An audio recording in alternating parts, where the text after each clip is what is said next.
Let me set you straight. Stuart Little 2 is not a Christmas special. My Sister is a Werewolf is not a Christmas special. The Aziz Ansari stand-up special, hilarious and underrated, but not a Christmas special. Puff the Magic Dragon, Let Your Christmas Tree Look Like This, not a Christmas special. The only way these are Christmas movies is if you get them on Christmas as a gift. Now it's just another Harry Potter marathon, just like for Halloween and Thanksgiving. And you want to show the best parts of a Christmas story over and over again? Hell, I could do that. No, I want an official red undercover knife, so do you want to get ready my leg rifle? Shoot your eye out, kid. Shoot your eye out, kid. Shoot your eye out, kid. I remember when the month of December was just filled with Christmas specials and cartoons that I've never even heard of before. But just as quickly as I discovered them, they seemed to disappear. Oh, don't get me wrong, I love the Grinch as much as the next guy. But there are so many other animated Christmas stories that people have just forgotten.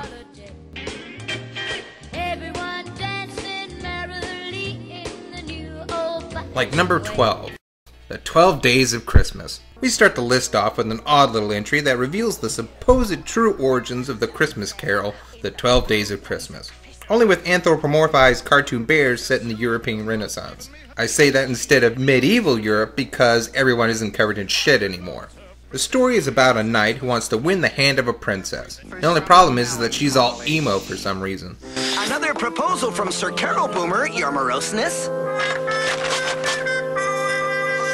Don't these suitors get it? I'm waiting for a guy who can make me laugh. Is that too much to ask? And if I ever find him, I'll marry the guy. So the knight comes up with an idea to get a hold of the princess's Christmas list. But when he sends his servant, Hollyberry, played surprisingly by Phil Hartman, We're talking Christmas bonus here. Things are looking up. he mistakenly purloins a copy of the, get this, Royal Crossword Puzzle Answers. Yes, apparently this king has giant crossword puzzles made, but he can only solve them if he's given the answers, which is really how all crossword puzzles work, but it becomes especially pointless when it's only made for one person. So Hollyberry is sent to deliver the first gift on the list, only it turns out that the princess has an allergic reaction to feathers, and immediately boots Hollyberry out. But rather than ask the princess why she refused a gift she supposedly asked for, the Knigget commands Hollyberry to deliver the new gift each day, along with the unaccepted old ones. Or else. So each day Hollyberry has to find a new gift and deliver the old ones, all while irritating the princess. Daddy! I want Sir Carol Boomer Squire barred from the palace. Why is that, my darling daughter? Because all the presents he brings have feathers. You know how I feel about feathers. Indeed I do. But perhaps the squire may yet bring something to make you smile. Besides, his gifts make excellent answers for my crossword puzzle. Don't you have a country to run, or... But as Hollyberry brings new gifts, he slowly starts to cheer up the morose princess, and in turn, he slowly falls in love with her. However, when the princess does finally laugh at all the ridiculousness around her, she chooses to marry Hollyberry. Me? Yes, you. Look what you've gone through to make me smile. You've been a bird keeper, bagpiper, goose chaser, dance teacher? Now that's pretty cool. I guess the whole point of the story is that the princess saw the thought and effort put into each gift. I have to say, this may be one of the few Christmas specials that treats the moral of the story with a light hand. And it may suffer for that. What can I say? I like the lessons in my Christmas specials like I like my eggnog. Thick and intoxicating. Heck, there isn't even any snow. But much like the song, this one for some strange reason has always stuck with me. Number 11. The Story of Santa Claus. Directed by Don Bluth's brother, Toby Bluth, this story opens with Santa as a struggling toy maker who is mocked by his town. Well, I heard they're going broke. All because her Santa Claus gives away more toys than he sells. You nosy old hens. If I had a dick, this is where I'd tell you to suck it. But we soon realize why Santa does all this. Why, when I was growing up in that awful orphanage back on Angel's Island, I'd have given given anything for someone to cheer me up. Unfortunately for Nick and his wife, they are kicked out of their home and workshop, left with nothing but a sack of toys. So the two decide to pay a visit to Nick's old orphanage. Somehow the two end up in the North Pole, without starving or freezing to death, and meet a bunch of elves, who are surprisingly hostile. But Santa ends up saving the life of the little boy elf, and in return the elves have to grant him a wish, as explained by the head elf, played by none other than Tim Curry. It's elfin code. When you rescue an elf, you are immediately granted your fondest wish. Now, sir, if you would, your fondest wish. That's simple. My wish would be to deliver brand new toys on Christmas to every child in the world. But apparently there seems to be a huge problem with this wish, as the elves can't handle one with this kind of volume, or be able to deliver the presents. We North Pole elves can't survive this harsh climate without magic. I didn't mean to cause any trouble. Really, I'll take back my wish. Again, you asked for the impossible, Mr. Claus. For your wish has already been etched among the stars. If we, the elves, fail to deliver on this wish, all elves all over the world will lose their powers forever. You think he's sexy? Yeah, he's okay. Christmas, of all days, will be our doomsday. So now it's up to Santa and the elves to not save Christmas, but an entire race. Which is actually an interesting spin. In most Christmas specials, there's nothing to lose other than not delivering presents. But in time, the elves do develop a selfless love. They even have an opportunity to save themselves and don't take it. Despite the title, the story is really about the elves, and how they need to have faith in order to survive. Now, I'm not an elf. I'm certainly not a scholar. But I do know that belief, above all else, is the one thing that really makes magic happen. The animation is a bit wonky at times, and the songs are annoying. Not that Jim Cummings, voice actor and singing voice of Scar, isn't good, but the lyrics are lackluster, and it's jarring to have a voice of Ed Asner suddenly turn into this. It's Christmas Eve, I can't believe. I'm flying in the sky with elves. But overall, it's a unique story about survival, faith, and Christmas. Number 10. A Wish for Wings That Work. Following the steps of Charlie Brown, there have been a number of comics that have had their one shot at an animated Christmas special. This one is based off the book, based off Bloom County and Outland, the comics featuring the penguin named Opus. Now what could he possibly want for Christmas? Wings, Mr. Santa Claus. I need new wings. Not fancy wings. Just plain Jane, low rent, barely bent, homegrown, bare bone, off the shelf, 2-part Kmart, no frills flappers. I am a bird. Specifically, a penguin. An embarrassing accident of birth, for which I do not blame my mother. I prefer to blame Congress. This special is great. Brilliantly animated with lots of character and charisma, and tons of great voice acting talent behind it, including a very surprising appearance by Robin Williams. Albatross! Just be glad your wife didn't leave you for an albatross! Good, George. Confront your feelings. My puny kiwi wings weren't good enough for Dolores. No. She had to have an albatross! With great, big, long wings! He was on hormones. And of course it perfectly captures the scathing political and cultural satire that the comic was known for. I might as well be a dung beetle, or a fly-infested, worm-infused, molded, mildewed scrap of rotten banana, or a network executive. The only problem is that most of the special is about Opus dealing with his obsession with flying. But when Santa falls from the sky into a frozen pond, Opus is the only one that can perform the Sub-Zero aquatic rescue, because, you know, he's a penguin. But it all happens so fast, and without any struggle or tension. It's a bit anticlimactic to say the least. Regardless, this is a beautifully crafted story, and teaches you that you may not always get what you want for Christmas, but you'll have what you need to make it a merry one. Excuse me, but I simply must fly. Number 9. Nick and Noel. This is a story of a cat and dog that don't get along with each other. The cat is owned by a writer who likes peace and quiet, and the dog is owned by a singer and songwriter that likes noise and roughhousing. This wouldn't be a problem under normal circumstances, but the two live in one of those houses that's actually made of 2 living areas. As you can guess, the humans don't seem to be too fond of each other either. The only thing that any of them have in common is the man's daughter, Sarah, who quickly befriends the woman and dog. And this particular girl really only has one wish for Christmas. Because all I want for Christmas is Mommy. But because the dad has an important deadline, he forgets to mail Sarah's letter to Santa. The ever-faithful Noel finds the letter and asks Nick to help her get it to Santa's workshop. Can you really read? Nope. But the two end up running into a lot of trouble and eventually lose the letter. Ironically, Nick and Noel end up fulfilling Sarah's wish when they go missing, making the two adults work together in searching for the pets and trying to cheer Sarah up. Eventually the pets find their way back home, and in time the father and woman grow close.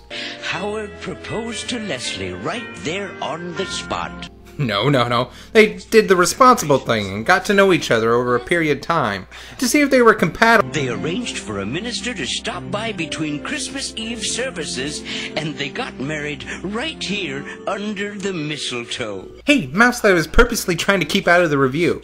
I set up some nice Christmas cheese for you. It's over there in that little special box. As I was saying, this can come off really cheesy, but it has more than enough heart, making Nick and Noel nice and cozy at number 9. Number 8. A Life and Adventures of Santa Claus. Now I know that anything made by Rankin Bass has no place in the Zidonian People's Republic of Houston, but that won't stop me. This is actually based on a classic story by L. Frank Baum, the author who brought us The World of Oz. This is basically Santa Claus meets Lord of the Rings. An immortal spirit of the forest known as the Great Ack finds a newborn baby one day and adopts him into his family of immortals. But when Santa comes of age, he starts to learn that life outside the magical forest can be a harsh and cruel place to humans. You mean I can't pay for sandwiches with a song? No, you can't. You literally can't. You mean the streets aren't made of marijuana? No, they're not. Not at all. He then chooses to leave the forest and spread what little joy he can in the form of toys, with the help of several magical creatures. But as his good-hearted reputation spreads, it attracts the attention of invisible monsters that feed off the misery of humans, called aguas. But the creatures meddling with Santa eventually forces the hand of the Great Ack and other immortal spirits, who go to war with the Aguas and their evil army of creatures. This is the highlight of the story, as the forces of good do battle for Santa's simple right to spread joy. And free to do so, Santa spends the rest of his life delivering toys on Christmas. But just as the spirit of death is upon him, he is bestowed the mantle of immortality by the immortals themselves, so that he may continue his good work. There's another really good version of this done with hand-drawn animation, but where I think it's visually better, it seems to lack the presence that this one has. That epic twist on the same heartfelt themes that Santa has always represented. In all this world, there is nothing so beautiful as a happy child. Number 7. Will Vinton's Claymation Christmas. You may remember me talking about Vinton's Halloween special in an earlier episode, but where that special was a narrative, this is a collection of segments set to classic Christmas carols, hosted by 2 dinosaurs. I guess they're meant to be like Siskel and Ebert, but Siskel talks like Jim Backus. 1957. Here we come a-waffling along the Lisa Green. Here we come a-waffling.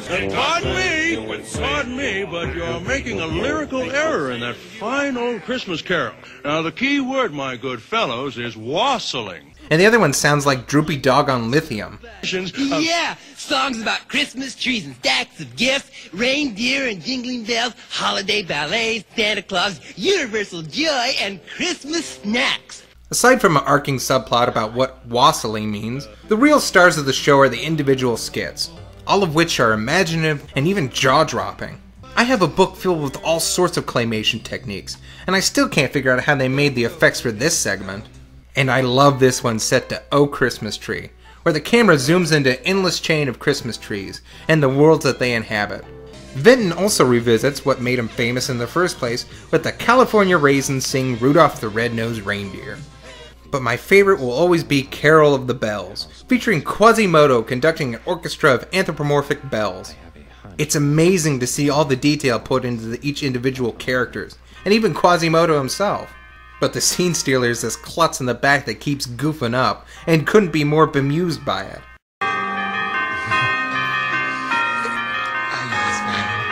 I love that. The part where he loses his hammer perfectly captures what it's like to either be or see a Christmas pageant where someone forgets a line, loses a prop, or just makes an ass of himself. And this skit somehow captures both the humor and beauty of this special, all at the same time. Magnificent! Who was that conductor? Oh, I don't know. But, you know, his face sure rings the bell. Number 6. The Nutcracker Prints. This is an animated motion picture inspired by the classic Nutcracker suite and its mini productions by a sadly forgotten animation company. This is Lacewood's first and only step into the world of motion pictures, and it's too bad that people didn't respond to it well. It's not half bad.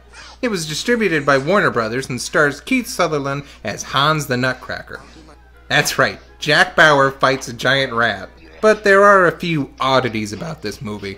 You see, Lacewood was an animation studio that animated shows like Ren and Stimpy and made several TV specials in the 90s. And you can tell because this movie actually seems like two stories in one. You see, at the Christmas party, Uncle Drosselmeyer tells Clara of the origin of the Nutcracker. It involves a princess that was turned ugly by the spell of a rat queen. This was revenge for the king having Drosselmeyer and his nephew Hans catch all the rats in the kingdom.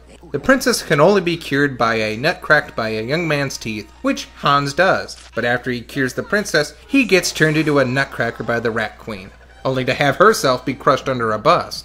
Now the only way to break the spell is if the nutcracker wins the heart of a young lady, but the rat king vows to see him destroyed before then. Even though the style and tone is different from the rest of the movie, I think it works, because it's like an uncle telling a silly story to a child. But I can tell you it is a bit distracting. And the royal family acts like a bunch of ungrateful assholes. Ugh! Take that ugly creature away! Why, it's a nutcracker! How dare you try to palm a nutcracker off on me as a son-in-law! Hello? Hello? Anybody home? And so by the time you're done with this 20-minute flashback, you're pissed off, and you gotta reacquaint yourself with the movie's normal style. And the second story seems to both condense the scope of the story, but at the same time stretch it out in terms of action. You see, Clara comes down and the rats and the toys fight. Then the same thing happens the next night, and they go to the land of dolls. And that's basically it. Plus, most of the fighting seems directionless. I wish there was something to tell me what was going on.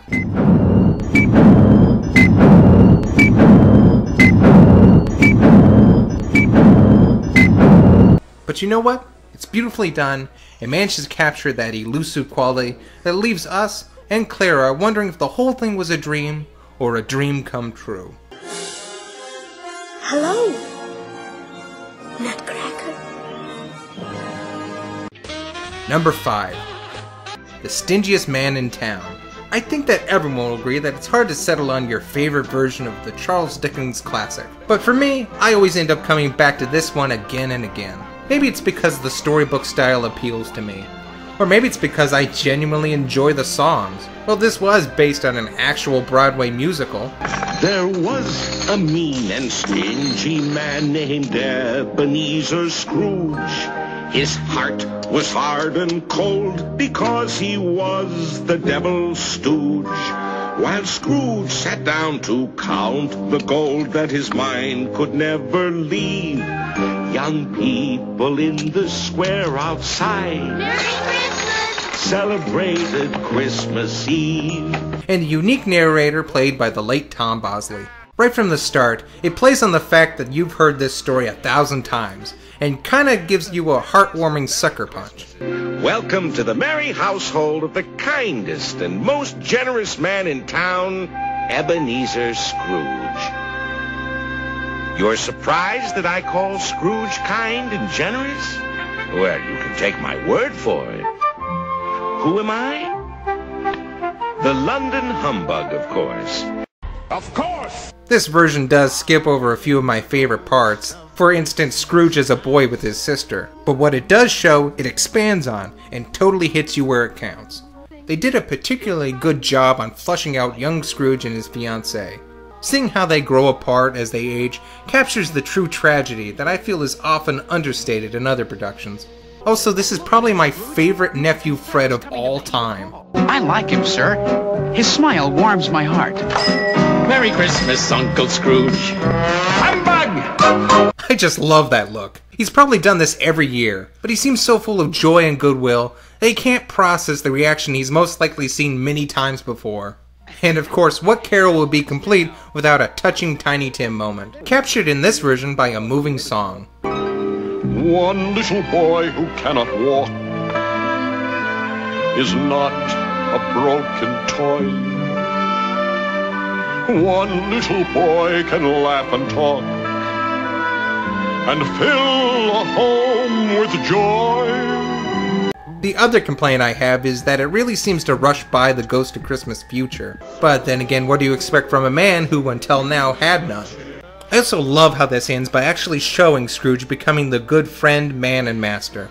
And there's even a little nod towards Hans Christian Andersen's Little Match Girl. All in all, I can never really settle on one version of this story, but this is definitely one I think more people should stop and take a look at. That's the trouble with this world. Everybody's too busy to say Merry Christmas. Number 4. The Town That Santa Forgot. The plot is fairly straightforward. The narrator is a grandfather, played by Dick Van Dyke, who recites a poem about a greedy little boy named Jeremy Creek, who wants nothing but newer and bigger toys, and makes everyone around him miserable if he doesn't get it. Finally, his parents say enough is enough and tell him he can just play with the toys that are up in his room.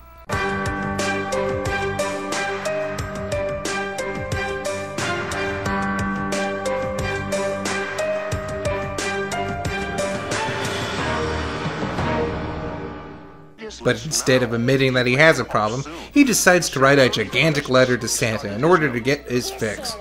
But that's not enough for him, because on Christmas Eve he stalks his rooftop and waits for Santa, so he can steal the world's toys for himself. Jeez kid, have you been conspiring with any devils lately? And Satan scores! Darn that devil! But to his surprise, Santa completely skips his house. At first he thinks Santa snubbed him for being bad, until he watches the news the next morning. Now I have to warn you, this is where the special starts to duck in and out of Christmas shoes territory. Here we are in this crumbling swamp town, with tin roofs, broken windows, and streets muddy brown, where thin, ragged children with sad puppy eyes usually romp in the swamp with the flies, usually play in the mud making pies. But last night, Santa Claus must have touched down. Thousands of gifts have been stacked in a mound for the thousands of kids in this muddy swamp town. Yes, this poor town, once joyless and bleak, goes by the name of Jeremy Creek. Jeremy Creek? Cried his dad and his mom? A town with the very same name as our son. That's right, Santa deduces that the letter was so huge, it couldn't possibly be a kid, but the name of a town. And sure enough, when they double-checked the map... There it is! There!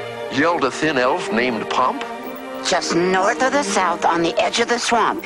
It has 2,000 girls and 2,000 boys. No wonder this town needs so many fun toys. But it's not on our route. Gasped a stout elf named Pout. For a great many years, we've been leaving it out. Off the route, huh? You mean this route? But okay, you know what, I guess, Santa makes mistakes too. But let me ask, why hasn't anyone helped this Hooverville in modern-day America? Especially one with such a huge population of children. Are you kidding me? Are you fucking kidding me? These kids need some help now! And of course the news reporter picks the cutest little dirt child they can find and sticks a mic in her face. Have you something to say, little girl? If I can. Then speak in the mic. Face the cameraman. I want to... Oh, and of course she has a cute little cough, which means if she hadn't gotten that toy this year, she would have died. I make fun, but really this is the part where my heart melted as a kid too.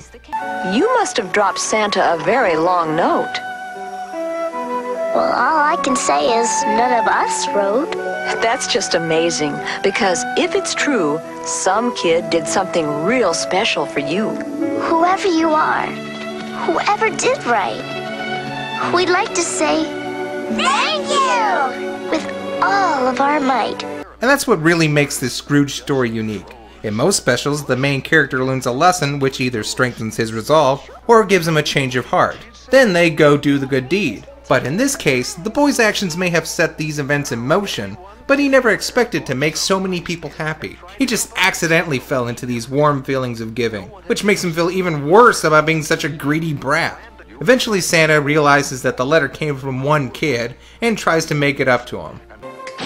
So, what would you like on this fair Christmas day? Gee, I really can't say. What I thought that I wanted was given away. And after what's happened, I've come to believe it's more fun to give than it is to receive. Then this is my gift. Beginning today, you'll be my assistant aboard the great sleigh. You're just the right boy to help give toys away. So the boy changes his ways, gives up his extra toys, and joins Santa on his yearly sleigh ride. Until he's too big, that is. But of course he still keeps the memories of those sleigh rides and the joy of giving in his heart for the rest of his life.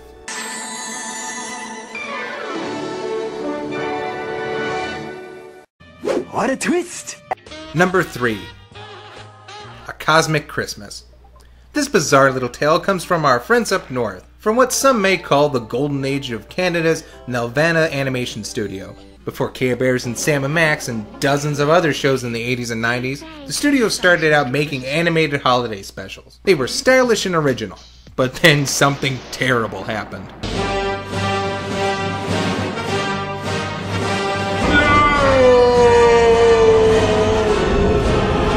But they did manage to create their own sci-fi Christmas special on the side. It's about a young boy and his pet goose, because I guess that's what they have up there instead of cats and dogs.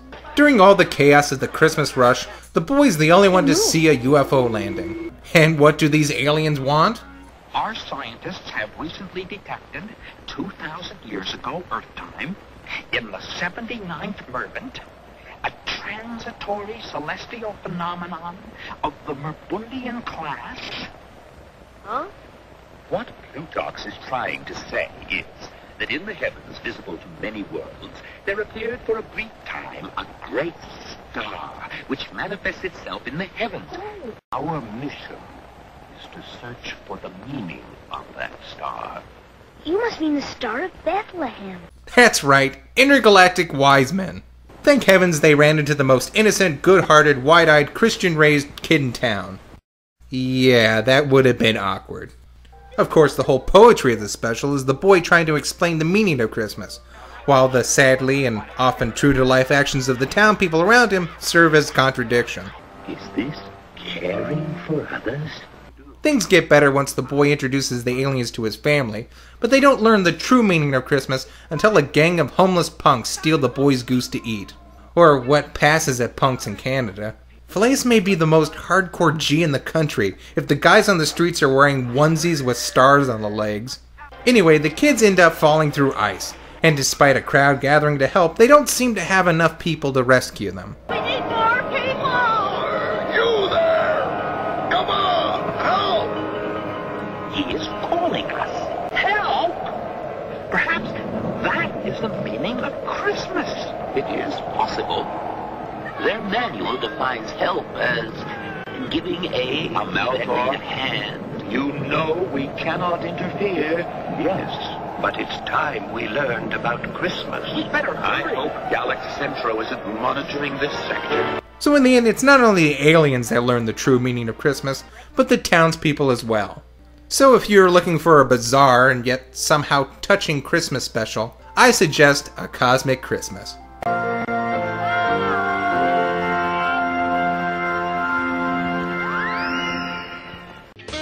Number 2. Yes, Virginia, there is a Santa Claus. I've heard about this one for the longest time before I actually saw it. Heck, it's been mentioned and parodied enough in pop culture, but I still didn't know what it was. Well, it turns out that the whole story was based on an actual letter written in 1897 by a little girl to the editor of The Sun, a prominent newspaper at the time. If you see it in the sun, it's so. This Emmy-winning cartoon follows a fictional account of real-life events. It was produced by the same people responsible for the Peanuts specials, which explains why the kids look like they come from Schultz Designs. It may also explain why you never see the adults. They look kinda weird. Speaking of which, the story goes that boys at school tell Virginia that there is no Santa Claus. Then she goes around asking all the adults and older kids she knows if there really is one. Finally, her father tells her to write to the newspaper and ask. Good one, Dad. Next time, try passing the buck to Mom and not dragging this thing into the public. But when editor Francis Church receives the letter, he takes an unexpected interest in it, and in turn tries to understand what Santa truly means to Christmas and to us. The final part of the special is the reading of the actual editor's response to Virginia's letter that was published in the newspaper. Dear editor, I'm 8 years old. Some of my little friends say there is no Santa Claus. Papa says if you see it in the sun, it's so. Please tell me the truth. Is there a Santa Claus? Virginia, your little friends are wrong. They've been affected by the skepticism of a skeptical age. They do not believe except they see. They think that nothing can be that is not comprehensible by their little minds. Yes, Virginia. Yes, there is a Santa Claus. He exists as certainly as love and generosity and devotion exist. Alas, how dreary would be the world if there was no Santa Claus.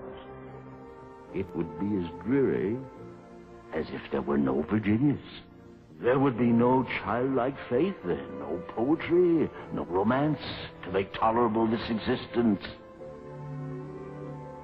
The most real things in the world are those that neither children nor men can see. Only faith, fancy, poetry, love, romance can push aside that curtain and view and picture the supernal beauty and glory beyond. Is it all real? Ah, Virginia, in this world, in all this world, there is nothing else real and abiding. No Santa Claus. Thank God he lives, and he lives forever.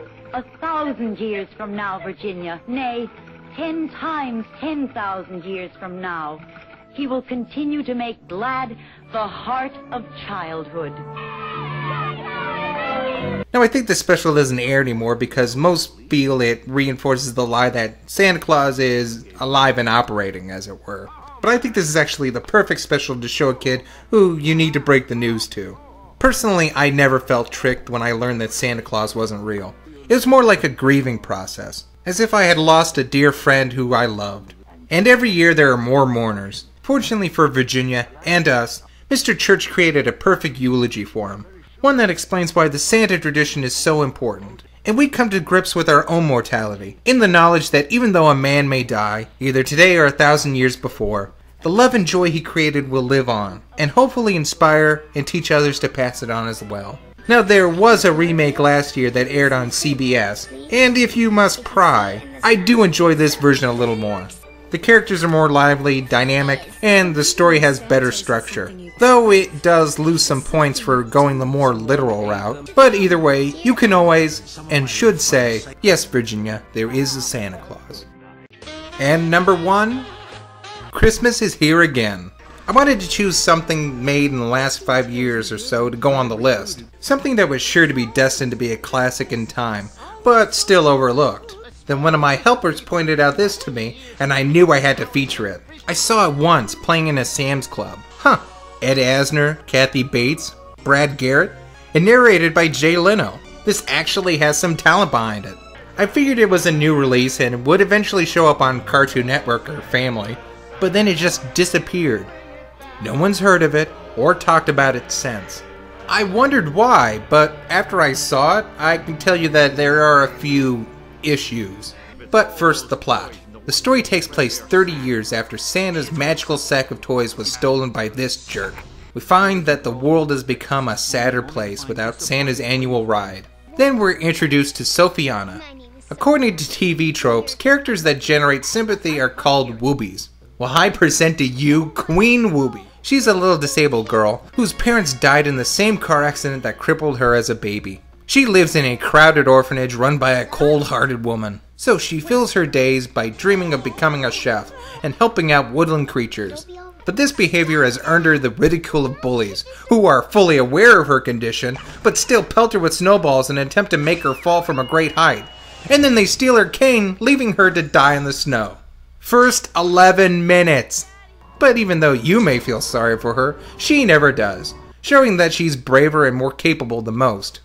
Anyway, after she rescues an elf from a brick of ice, she's taken to Santa's old workshop, where she finds that things have gone horribly wrong.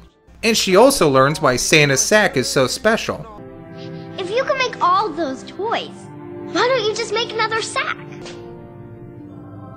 And Mary brought forth her firstborn son, Jesus, wrapped him in swaddling clothes, and laid him in a manger. Precisely the reason why we can't just make another sack. Santa's sack is made from the swaddling clothes that we use to wrap the baby Jesus in a manger. Each Christmas Eve, Santa delivered gifts from the magical sack to remind the children of that great miracle.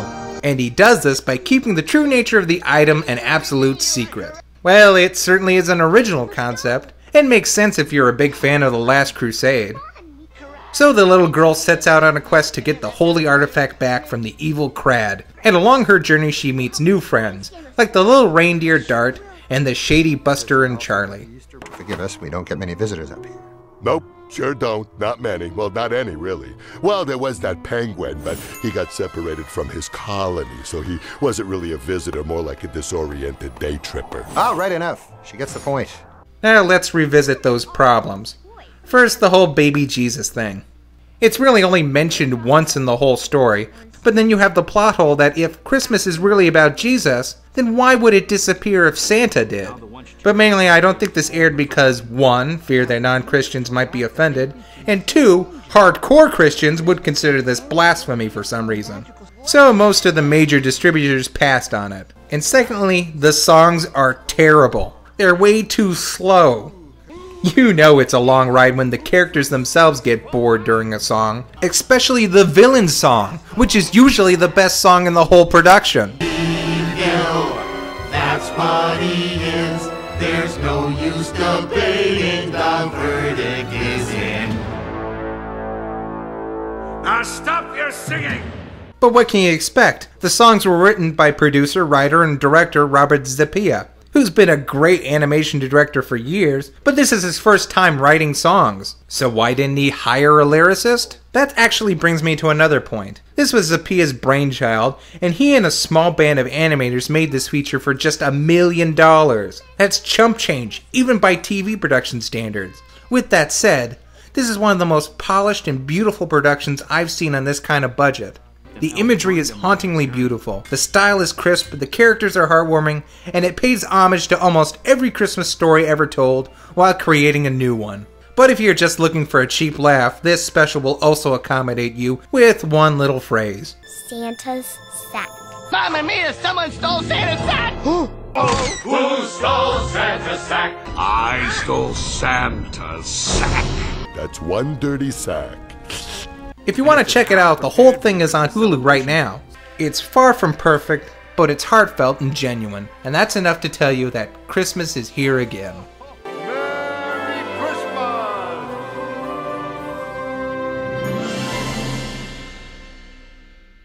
Well, that was fun.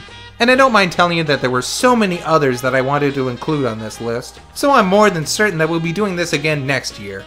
Until then, Merry Christmas, Happy Holidays, and a Happy New Year to you and yours.